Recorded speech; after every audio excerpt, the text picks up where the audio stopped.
I just got another EAS alert. Oh, is that for real? Yeah. Shh. Mom, come here.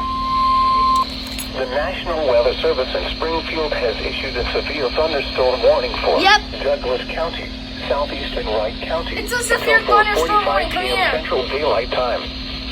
At 3:41 p.m. Central Daylight Time, a severe thunderstorm was located near Ava, moving east at 30 miles per hour.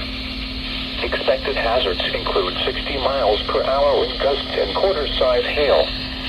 This is a radar-indicated threat. The following impacts are expected. Hail damage to vehicles is expected.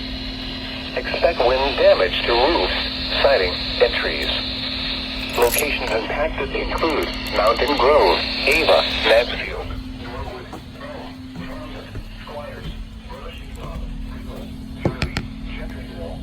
For your protection, locate an interior room on the lowest floor of a building.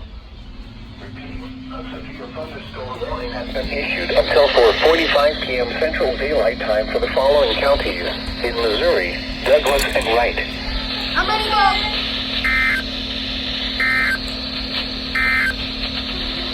Severe thunderstorm